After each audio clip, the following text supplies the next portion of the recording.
Good morning dear student, welcome to Camzone chemistry classes. आपको हमारे सारे वीडियोस बहुत ही अच्छे लग रहे होंगे। आप मेरे वीडियो को शेयर कीजिए, मेरे चैनल को सब्सक्राइब कीजिए ताकि आपको जो भी हम वीडियो अपलोड करें उनका नोटिफिकेशन मिल सके। लास्ट क्लास में अपन ने पढ़ा था मॉलिक्यूलिटी और ऑर्डर ऑफ रिएक्शन। अपन को आज बात करनी है type of order of reaction. तो अपना टॉपिक है type of order of reaction.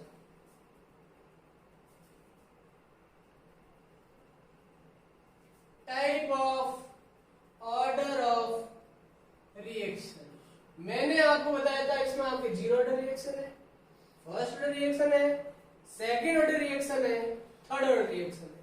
पहले अपन डिस्कस करेंगे जीरो ऑर्डर रिएक्शन। तो आप टॉपिक लगाएंगे जीरो ऑर्डर रिएक्शन। तो पहले मैं आपको जीरो ऑर्डर रिएक्शन में डेफिनेशन बताऊंगा, फिर मैं आपको डेरिवेशन बताऊंगा, फिर मैं आपको इसकी हाफ लाइफ कैलकुलेट करना बताऊंगा, और जैसे ही अपनी हाफ लाइफ कैलकुलेट हो जाएगी फिर आपको मैं न्यूमेरिकल क्वेश्चन बताऊंगा और इसके एग्जांपल्स भी आपको बताए जाएंगे। तो पहले अपन पढ़ेंगे definition. What is zero order reaction? Zero order reaction होती क्या है? तो जीरो ऑर्डर रिएक्शन क्या होगी कि the reaction in which rate of reaction is directly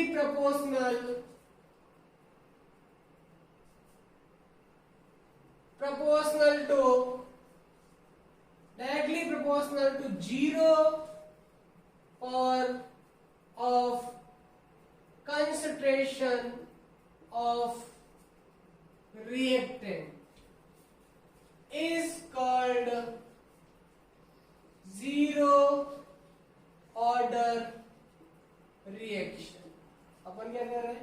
the reaction in which rate of reaction is directly proportional to zero power of concentration of reactant is called zero order reaction. Meaning क्या है? Suppose ये reaction A gives P, तो इसके लिए R proportional to क्या हो जाएगा बताइए? R प्रोपोर्शनल टू जीरो पर, कौन सी पर? Zero power of concentration of reactant. तो आप क्या लिख दो? R proportional to concentration of A की पावर ऑफ जीरो आप लिख दोगे। तो आप क्या लिखोगे? प्रोपोर्शनल को रिमूव करोगे तो R is equal to K concentration of A की पावर ऑफ जीरो, और A की पावर जीरो को आप क्या लिखते हो? 1। तो आप बोलते R इज इक्वल टू, आप देख रहे हो R is equal to K, इसमें आपको कहीं भी कंसंट्रेशन नहीं दिख रही है। तो आप अदर वर्ड में आप क्या कर सकते हो? अदर डेफिनेशन क्या हो सकती है आपकी? और क्या लिख सकते हो कि the reaction which rate of reaction does not depend upon concentration of reactant is called zero order reaction।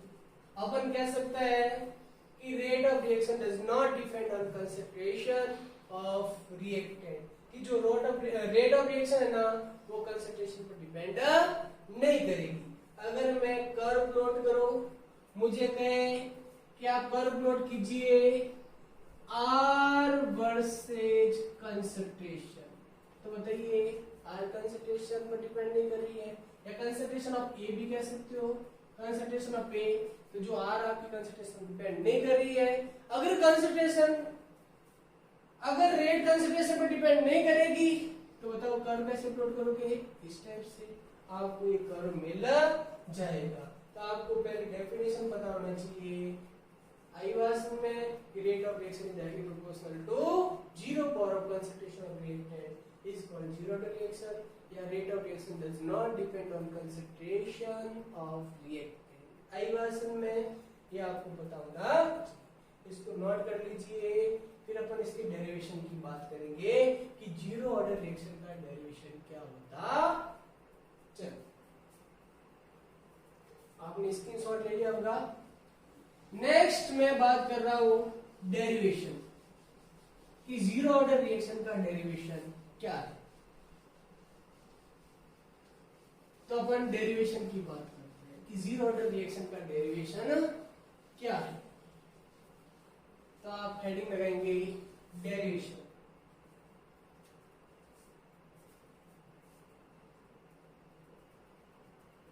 Derivation zero order reaction. तो देखो डेरिवेशन में आप क्या कर रहे हो।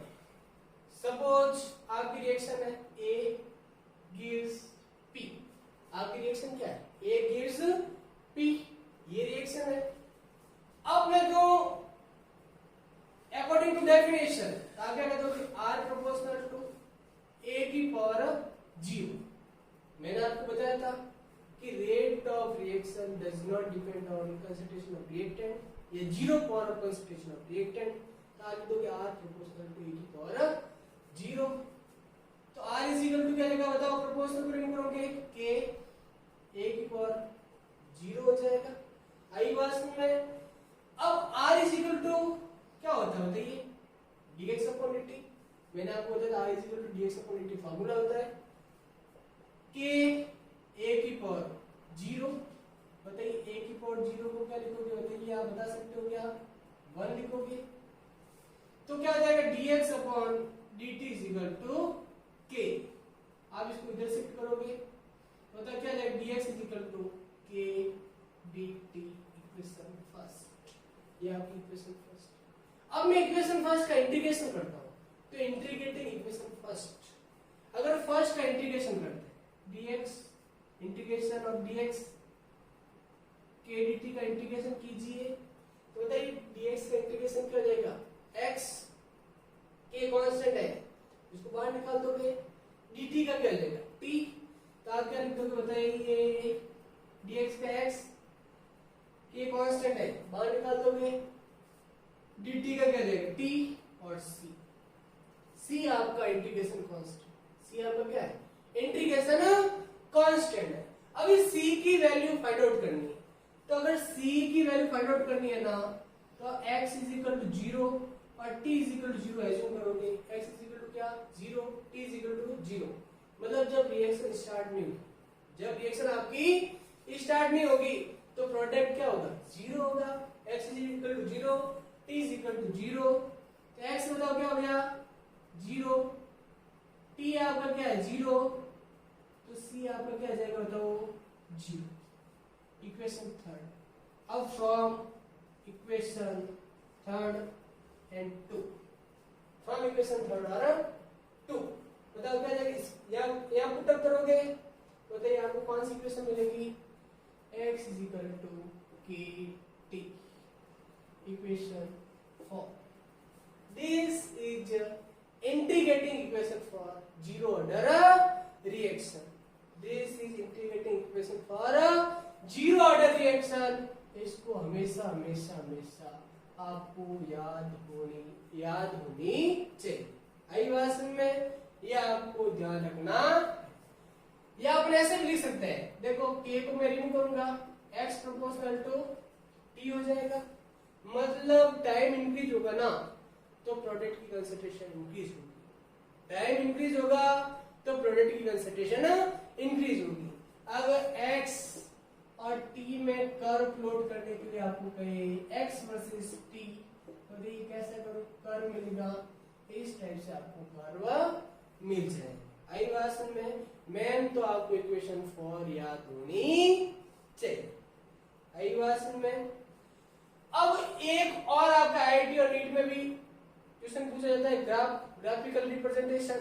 एक ग्राफिकल रिप्रेजेंटेशन मैं आपको बता रहा हूं कि सपोज मैं कहता इनिशियल कंसंट्रेशन ए नॉट है और टी टाइम पर कंसंट्रेशन 80 है। इनिशियल कंसंट्रेशन कितनी है ए नॉट, और टी टाइम पर कंसंट्रेशन कितनी 80, तो एक्स क्या हो जाएगा इनिशियल माइनस टी टाइम पर कंसंट्रेशन कितनी लेफ्ट रही वो, तो आप क्या कर दोगे ये ना अपने equation x is equal to kt, तो x को किससे रिप्लेस कर सकते हो initial concentration A naught, T time पर कंसंट्रेशन कितनी 80। अब आपको कहे कि कर्व प्लॉट करना है 80 वर्सेज टी में कर्व प्लॉट करना है, इसमें कर्व प्लॉट करना है 80 वर्सेज टी में कर्व प्लॉट करना है, तो आप कैसे करोगे। अब जो 80 है ना 80 को इधर शिफ्ट कर दो, KT को इधर शिफ्ट कर दो, तो शिफ्ट कीजिए ए नॉट, इसको इधर शिफ्ट कर KT, इसको इधर करोगे तो क्या जाएगा 80। आई बात में। अब मैं कह रहा हूं आपको 80 वर्सेस टी में कर्व प्लॉट करना है, तो ये आपका मैं एज्यूम कर रहा हूं y एक्सिस, ये आपका x एक्सिस, ये आपका m, ये आपका c, तो बताइए आपको क्या मिल रहा है y is equal to minus M X plus C, ये कर्व प्लॉट करना। और आपने फिजिक्स में पढ़ा होगा कि इसका कर्व कैसा आता है, बताइए कौन सा एक्सिस y, बताइए y एक्सिस पर क्या ले रहे हो 80, बताओ ये कौन सा एक्सिस x, बताइए x पर कौन सा ले रहे हो t, और y minus M X plus C कर आपने ऐसा कभी प्लॉट क्या होगा, तो ये आपका हो गया curve minus M X plus C का पर ऐसा होगा। बताइए m है स्लोप, m क्या है बताओ स्लोप क्या है माइनस के, c क्या है इंटरसेप्ट, ये c इंटरसेप्ट है, बताओ इंटरसेप्ट क्या हो गया बताओ, इंटरसेप्ट की वैल्यू कितनी हो जाएगी a नॉट, तो 80 वर्सेज t में कर्व प्लॉट करेगा ऐसा कर्व आएगा, x और t में कर्व के लिए कहेगा ऐसा कर्व आपको प्लॉट करना। मैं आपको इक्वेशन 4 याद होनी चाहिए, इक्वेशन 4 है ना ये आपकी integrated equation for zero order reaction है, आई बात समझ में। तो ये आपका हो गया जीरो ऑर्डर रिएक्शन का डेरिवेशन, तो वापस समझ लीजिए और आप स्क्रीनशॉट भी ले लीजिए कि a gives p r proportional to क्या हो जाएगा a की power 0 according to definition, proportional को रिमूव करोगे क्या आ जाएगा k r is equal to k a की पावर 0 हो जाएगा, तो r को किससे रिप्लेस कर दोगे dx अपॉन dt से रिप्लेस कर दोगे is equal to k a की पावर 0 और a की पावर 0 को क्या लिखोगे 1, तो dx upon dt is equal to क्या आ जाएगा k, तो dx इसको इधर शिफ्ट कीजिए इज इक्वल टू क्या आ जाएगा k dt, इक्वेशन 1 इंटीग्रेशन कीजिए dx का इंटीग्रेशन क्या आ जाएगा x, k कांस्टेंट है बाहर आ जाएगा, dt का क्या आ जाएगा t और c आ जाएगा इंटीग्रेशन कांस्टेंट, c की वैल्यू फाइंड आउट करनी है हमेशा, तो क्या करोगे x 0 t 0 एज्यूम करना है, तो आपका c 0 आ गया फ्रॉम इक्वेशन 2 और 3, तो आपका इक्वेशन 4 आ गई, और इस इक्वेशन 4 को आपको हमेशा हमेशा याद रखना, इससे न्यूमेरिकल क्वेश्चन पूछा जाता x kt, और जब हाफ लाइफ कैलकुलेट करोगे ना तो भी आपके हाफ लाइफ कैलकुलेट करोगे तो भी आपका काम है, इसको नोट कर लीजिए। नेक्स्ट अपन पढ़ेंगे हाफ लाइफ।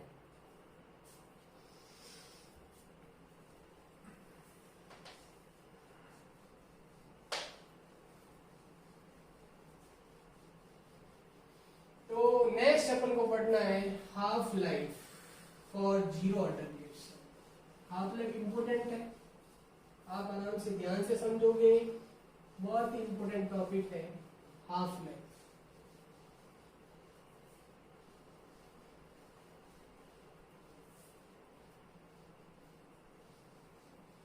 तो पहले हाफ लाइफ की डेफिनेशन आप हेडिंग लगाएंगे हाफ लाइफ।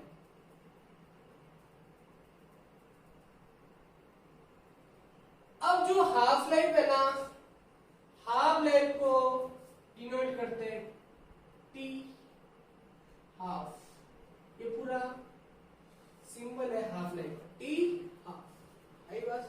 अब डेफिनेशन क्या होगी, द टाइम in which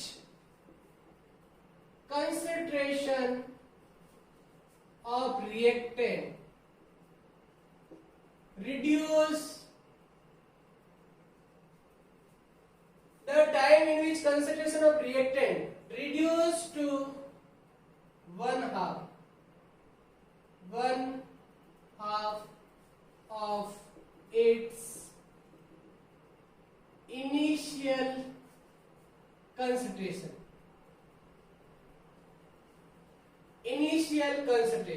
अपन क्या, the time in which concentration of reactant, the time in which concentration of reactant reduced to one half of its initial concentration is called half life. It is denoted by T half. आई बात में ये आपको ध्यान रखना, denoted by half life. अब अपन कह रहे suppose initial concentration थी A. इनिशियल कंसंट्रेशन कितनी थी? आपकी इनिशियल कंसंट्रेशन थी A और ये रिड्यूस हो गई, कितनी हो गई? 1/2. तो इसमें मतलब A बाई हाफ हो गई, A बाई 2 हो गई. इनिशियल कंसंट्रेशन A और रिड्यूस हो गई, कितनी हो गई? A by 2.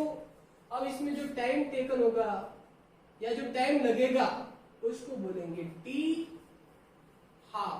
जो टाइम टेकन होगा या टाइम रिक्वायर्ड होगा उसको क्या बोलेंगे? T half. इनिशियल कंसंट्रेशन कितनी A और रिड्यूस हो गई क्या? A बाई 2, मतलब 1/2 रिड्यूस हो गई.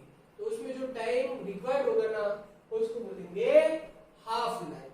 आई बात में. अब मैं आपको पूछूं कि इनिशियल कंसंट्रेशन थी A और जैसे A बाई 2 लेफ्ट रह गई, मतलब प्रोडक्ट कितना हो जाएगा? तो आप कहोगे प्रोडक्ट मतलब x कितना हो जाएगा? A by 2. इनिशियल A थी और रिड्यूस होके A बाई 2 हो गई, तो x क्या हो जाएगा बताओ? x की वैल्यू हो जाएगी आपकी x इक्वल हो जाएगा A बाई 2 प्रोडक्ट, और t को रिप्लेस किससे करोगे? T हाफ से. आई बात समझ. अब हाफ लाइफ कैलकुलेट करने के लिए हमेशा आपको इक्वेशन फॉर लेनी. कौन सी लेनी? अगर जीरो ऑर्डर रिएक्शन के लिए पूछे तो जीरो ऑर्डर रिएक्शन की equation for low. First order पूछे तो फर्स्ट ऑर्डर की इक्वेशन फॉर लीजिए.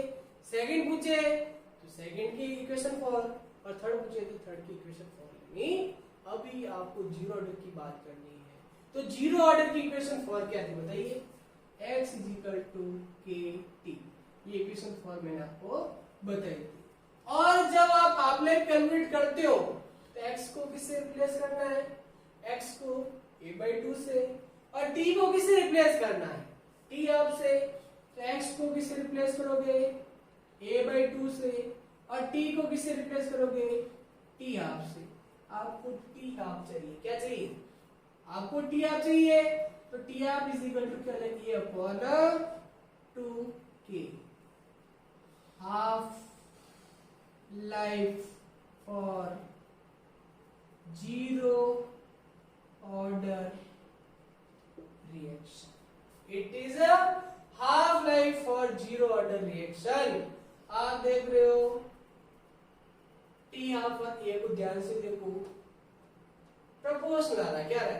तो आप क्या दोगे? T half proportional to A. T half proportional to A.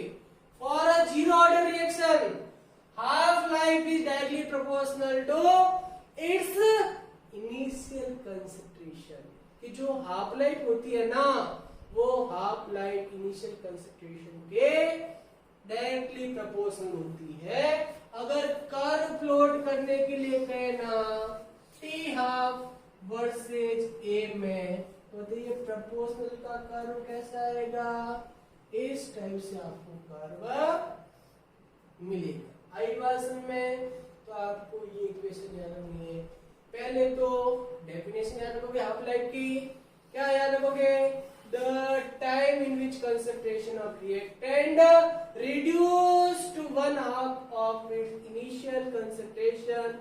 Initial concentration is called half life. It is denoted by T half. अगर आप मैं तो टी हाफ डिटरमाइन करना आना चाहिए. आपको टी हाफ डिटरमाइन करना है ना, हमेशा इक्वेशन फॉर लोगे. क्या लोगे? हमेशा इक्वेशन फॉर. इंटीग्रेटिंग इक्वेशन की बोल रही है। तो अपन लिए x इज इक्वल टू के टी, x को किससे रिप्लेस करना है, a/2 से, और t को किससे रिप्लेस करना है, t हाफ से। रिप्लेस कर दो तो t half is equal to a upon 2k। अपन कह सकते हैं t half is directly proportional to a, मतलब for a zero order reaction half life is directly proportional to its initial concentration। Curve plot करते हैं तो ऐसा curve आता। आई बात में आपको हाफ लाइफ अच्छी तरीके से समझ में आ गया होगा। आई बात इसको नोट कर लीजिए, इसका स्क्रीनशॉट ले लीजिए। चलो, तो ये आपकी हो गई हाफ लाइफ। मेन तो इक्वेशन 4 याद होनी चाहिए। क्या याद होनी चाहिए, इक्वेशन 4, और लास्ट इक्वेशन भी आपको याद होनी चाहिए। अब नेक्स्ट में इसमें एग्जांपल की बात करता हूं। किसकी बात करता हूं, तो एग्जांपल आपको डायरेक्ट लर्न करने हैं। एग्जांपल कौन कौन से है वो मैं आपको बता देता। तो आपकी जीरो ऑर्डर रिएक्शन के मैं एग्जांपल की बात कर रहा हूं। तो आपका एग्जांपल है पहला decomposition of HI। decomposition of HI, तो 2HI in the presence of aurum H2 plus I2, it is example of zero order reaction। अगर सिंपल वे में अपन देखें तो R प्रोपोर्शनल टू क्या होना चाहिए था, at concentration of H reactant ना, रिएक्टेंट की पावर क्या होना चाहिए था 2, R is equal to K HI का स्क्वायर, ये होना चाहिए था। लेकिन इट इज नॉट करेक्ट क्योंकि it is example of a zero order reaction. तो आप क्या देंगे, आप क्या कहोगे, R is equal to K HI की पावर 0, क्या होगा, R is equal to K HI की पावर 0, और पावर 0 होता है R इज इक्वल टू के। आई बात, ये जीरो ऑर्डर रिएक्शन का एग्जांपल आपको याद होगा। डीकंपोजिशन ऑफ अमोनिया की बात करते हैं, second example. Decomposition of ammonia in the presence of platinum. Main platinum है, कैटलिस्ट है ना, अगर कैटलिस्ट प्रेजेंट होगा तो ये जीरो ऑर्डर का एग्जांपल होगा, अगर कैटलिस्ट प्रेजेंट नहीं होगा तो आपका ये सेकंड ऑर्डर का एग्जांपल हो जाएगा। मेन इंपोर्टेंट रोल किसका है, कैटलिस्ट। आई बात में तो H2 plus 3H2, इसके लिए भी आप नॉर्मल वे में कहोगे तब तो आप क्या कहोगे, R प्रोपोर्शनल टू NH3 की पावर 2 कहोगे नॉर्मल वे में। किसमें, प्रोपोर्शनल को रिमूव करोगे ये आ जाएगा। लेकिन ये नॉर्मल वाला एग्जांपल नहीं है, ये जीरो ऑर्डर का एग्जांपल है, तो ये करेक्ट नहीं है। करेक्ट क्या होगा, R प्रोपोर्शनल टू क्या हो जाएगा बताइए, NH3 की पावर 0, मतलब 0 पावर हो क्या होगी, R इज इक्वल टू क्या हो जाएगा, K NH3 की power 0, R is equal to 1, R is equal to, it is example of zero order reaction. ये भी एग्जाम में पूछा गया है, सीबीएसई बोर्ड में इसका न्यूमेरिकल क्वेश्चन में पूछा जाता है। तो आपको ध्यान रखना है कि decomposition of ammonia zero order का एग्जांपल। इसी तरह से फॉस्फीन का करता हूं मैं, डीकंपोजिशन ऑफ फॉस्फीन। अगर फॉस्फीन का डीकंपोजिशन करें, फॉस्फीन का डीकंपोजिशन, ये भी आपका जीरो ऑर्डर रिएक्शन है। इसी तरह से H2 plus Cl2 H nu HCl, ये भी आपका जीरो ऑर्डर का एग्जांपल्स। ये आपके सारे जीरो ऑर्डर रिएक्शन के एग्जांपल है जो आपको याद रखने।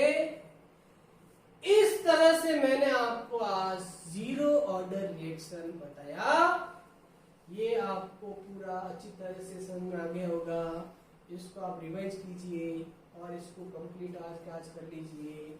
नेक्स्ट क्लास अपनी होगी फर्स्ट ऑर्डर रिएक्शन।